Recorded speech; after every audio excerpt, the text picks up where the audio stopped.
A Câmara deve votar nesta semana o projeto de lei da reciprocidade que foi aprovado ontem pelo Senado. A lei permite ao Brasil impor sanções comerciais a países que adotem barreiras contra produtos brasileiros. A proposta ganhou impulso após as tarifas anunciadas por Trump e também restrições europeias às exportações do Brasil. Para entender os impactos dessa medida, a gente conversa agora com o deputado Pedro Lupion, que é um dos notáveis aqui do nosso canal e também presidente da Frente Parlamentar Agropecuária. Bom dia para você, deputado. Bom dia, Marcelo. Bom dia a todos que acompanham aqui a Times Brasil. Prazer falar com você mais uma vez. Prazer é nosso. Bom, como é que está essa matéria para ser votada na Câmara? Ela está amadurecida? Porque no Senado parece que houve um consenso, né? Oposição e situação aprovaram por unanimidade. No Senado foi unânime, passou super rapidamente. A relatoria da ministra Tereza Cristina foi muito bem. Foi conclusiva para as comissões, inclusive, passou muito rápido. Agora está na Câmara, entrando o requerimento de urgência hoje e deve ir a plenário ainda hoje para que a gente tenha essa carta na manga, que é super importante, dado esse prenúncio aí de um anúncio completamente extenso, né, do governo americano que pode afetar o Brasil. Não sabemos o que vem, mas é bom a gente estar preparado para o enfrentamento, né? Parece que o clima é de aprovação também, né? Acho que sim, acho que todo mundo vai acabar aprovando isso. Houve unanimidade no Senado, inclusive a oposição toda acompanhou. Nós temos uma discussão um pouco mais pesada na Câmara por causa da pauta da anistia, que é um assunto super importante, extremamente sério, que eu, inclusive, particularmente apoio, mas a gente precisa abrir uma exceção aí rapidamente para votar essa questão da reciprocidade, que é importante que seja hoje, no dia desse anúncio. Bom, explica para a gente um pouco sobre essa lei, né? Essa lei ela não obriga o Brasil a retaliar, ela apenas permite que o Brasil tenha instrumentos jurídicos aí para fazer essa retaliação, né? Com o enfraquecimento dessas entidades globais e mundiais, né, multilaterais, como é o caso da OMC, pelo governo americano, a gente precisa ter carta na manga para poder enfrentar qualquer tipo de retaliação. Os nossos concorrentes todos têm. A União Europeia tem uma muito forte, inclusive eles chamam de bazuca a lei da União Europeia. Tem a China, tem a Ásia, tem o Oriente Médio, tem e os Estados Unidos também tem. Então a gente precisa, a própria Argentina tem uma lei dessa. A gente precisa ter uma lei que nos possibilite criar sanções comerciais e fazer o enfrentamento necessário quando efetivamente a gente seja frontalmente atacado. Eu, particularmente, não acredito que venha algo muito grave dos Estados Unidos, até porque eles precisam dos nossos produtos também. Mas, se vier, a gente tem que estar preparado para poder enfrentar. Bom, eu concordo que é importante que o Brasil tenha esse instrumento aí para negociação, mas se caso chegue ao ponto de precisar ser usado, né? Imagina a seguinte situação, Lupion.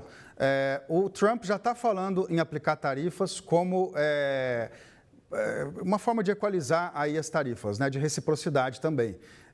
Se ele aplicar tarifas por reciprocidade e a gente for levar esse mesmo princípio em conta, não vai ter como a gente contra-atacar, porque as tarifas do Brasil já são mais baixas. A gente vai ter que encontrar alguma medida comercial em relação a isso, talvez nos produtos americanos, nas indústrias americanas que operam no Brasil, nas importações que nós fazemos, a gente vai ter que encontrar algum caminho. A grande briga que tem aqui é o problema do etanol, que os Estados Unidos querem colocar etanol de milho aqui de todo jeito. A gente tem uma grande indústria hoje de etanol de milho, além do etanol da cana, que é super importante para nós. A gente queria, para compensar isso, poder colocar mais açúcar lá, coisa que a gente batalha já há bastante tempo para conseguir. As commodities agrícolas é possível, pela concorrência que nós temos, de que eles criem algum tipo de tarifa em relação a isso e a gente aproveitar nesse anúncio, se vier algo mais grave em relação à China, em relação à União Europeia, Oriente Médio, a gente aproveitar esse embate deles com outros países para poder colocar os nossos produtos também. Então vamos ver o que vem, se vem mais ameaça ou mais oportunidade para a gente conseguir fazer esse enfrentamento. No setor do agro, a maior preocupação é na questão dos biocombustíveis ou tem outros setores que também estão preocupados? O mais tenso é dos biocombustíveis, né? Porque tem um interesse já histórico dos Estados Unidos nisso. A questão da madeira é algo que tem nos preocupado bastante. Na semana passada já teve alguns prenúncios aí em relação às chapas de compensado, MDF, produtos prontos da indústria madeireira brasileira, que é silvicultura, é produção, né? A gente precisa se preocupar com isso também.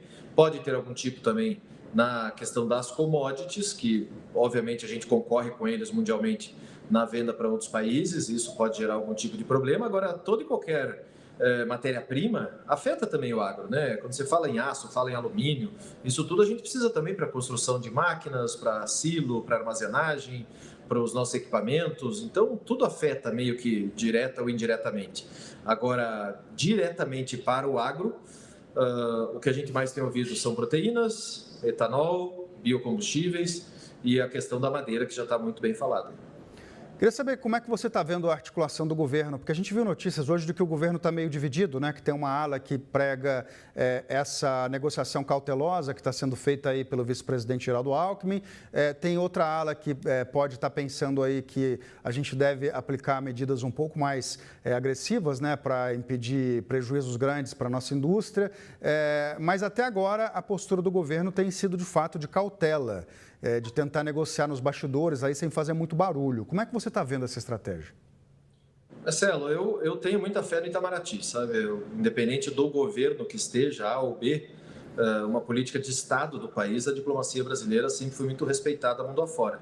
Independente de quem esteja no comando do Itamaraty ou do governo que esteja aí. Os nossos diplomatas são extremamente habilidosos. A representação diplomática, a delegação brasileira lá em Washington é muito boa. Eu vejo com muita capacidade de negociação.